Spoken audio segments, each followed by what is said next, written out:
નમસ્તે, જય શ્રી કૃષ્ણ. સૌથી પહેલાં તો કલા સ્મૃતિ, તુષારભાઈ, જયભાઈનો ખૂબ ખૂબ આભાર કે અમને લોકોને પ્લેટફોર્મ આપ્યું આજે અમારી ફિલ્મ વિશે વાત કરવા માટે. અમારી ફિલ્મ લાલો શ્રી કૃષ્ણ સદા સાહિત્ય સિનેમાઘરોમાં અત્યારે ઓલરેડી ચાલી જ રહી છે અને તમે બધા, હું એવું માનું છું કે સાહિત્ય સાથે જોડાયેલા છો અને એટલે જ કલા સ્મૃતિ સાથે જોડાયેલા છો. મારે આ ફિલ્મ વિશે એ વાત કરવી છે કે સાહિત્યનું કામ છે વાર્તા કે કોઈ પણ રીતે કંઈક એક વાત પહોંચાડવી. અમે પણ જ્યારે આ ફિલ્મ બનાવવા નીકળ્યા હતા ત્યારે મનમાં એક પ્યોર ઇન્ટેન્શન હતો કે અમારે એક સારી વાર્તા પહોંચાડવી છે, અમારે એક વાત પહોંચાડવી છે એકદમ સ્ટ્રોંગલી અને સરસ રીતે. અને કદાચ અમે લોકો અમારામાં લિટરેચરવાળું પેલું નથી, એટલે અમે રાઇટર્સ કે પોએટ્સ નથી, પણ અમે ફિલ્મ મેકર્સ છીએ, એક્ટર્સ છીએ, એટલે અમારી કદાચ વાત કહેવાની રીત ફિલ્મ છે. તો આ ફિલ્મમાં અમે એક બહુ જ સુંદર વાર્તા કહેવાનો પ્રયત્ન કર્યો છે અને બહુ દિલથી કર્યો છે. તમે જોઈ શકો છો એમ મારી સાથે જે પણ અંકિતભાઈ છે, શ્રુહદ છે, કરણ, અમે બધા જ બહુ યંગ ટીમ છીએ.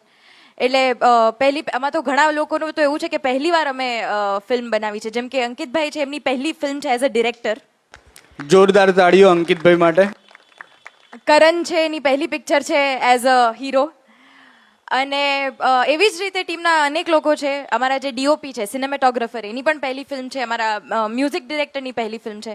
એટલે તમે સમજી શકો છો કે જ્યારે આપણે પહેલી વાર કોઈ પગલું લેતા હોય તો કેટલું સમજી વિચારીને મહેનતથી એકદમ કંઈ કચાશ ના રહે એવી ચોકસાઈ સાથે એ પગલું ભરતા હોઈએ છીએ.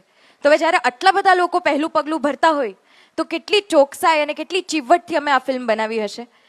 તો બસ એટલું જ કહીશ કે યુટ્યુબ પર તમે પહેલાં ટ્રેલર જોજો લાલોનું. લાલો લખશો એટલે ટ્રેલર આવી જશે. જો તમને ટ્રેલર ઇન્ટરેસ્ટિંગ લાગે તો ફિલ્મ તો ઓલરેડી થિયેટર્સમાં ચાલે જ છે, તો પ્લીઝ જઈને જોવા જજો અમારી ફિલ્મ લાલો શ્રી કૃષ્ણ સદા સાહિત્ય. અને ટાઇટલ પરથી તમે સમજી ગયા હશો કે ભગવાન શ્રી કૃષ્ણની વાત થાય છે. એટલે આમ તો હું બધે તુષારભાઈ પ્રમોશન્સમાં અમે જઈએ તો એવું કહું કે આપણા કહેવાય ને કે પૂજ્ય કરતાં પણ વહાલા છે શ્રી કૃષ્ણ. એ ભગવાન એક એવા ભગવાન છે, કદાચ કૃષ્ણ આપણને બધાને સૌથી વધારે એટલા માટે ગમે છે કારણ કે એ આપણને સખા ભાવે મળે છે, મિત્ર ભાવે મળે છે. મિત્ર ભાવે મળે છે. અને એવું જ ક્યાંક ને ક્યાંક આ ફિલ્મમાં પણ છે. ભગવાન શ્રી કૃષ્ણ જો આજના યુગમાં આપણી ગુજરાતની ધરતી, કાઠિયાવાડની ધરતી, અમે જુનાગઢમાં ફિલ્મ શૂટ કરી છે, તો એ ધરતી પર આવે અને આપણી જ ભાષામાં આપણી સાથે વાત કરે, ગુજરાતીમાં આપણી સાથે વાત કરતા હોય અને પછી શું સંવાદ થાય એના પર જે આખી ફિલ્મ છે. ગીતા ઉપદેશ છે ફિલ્મમાં, પણ ક્યાંય તમને એવું નહીં લાગે કે લેક્ચર સાંભળી રહ્યા છો. મનોરંજન પણ એટલું જ છે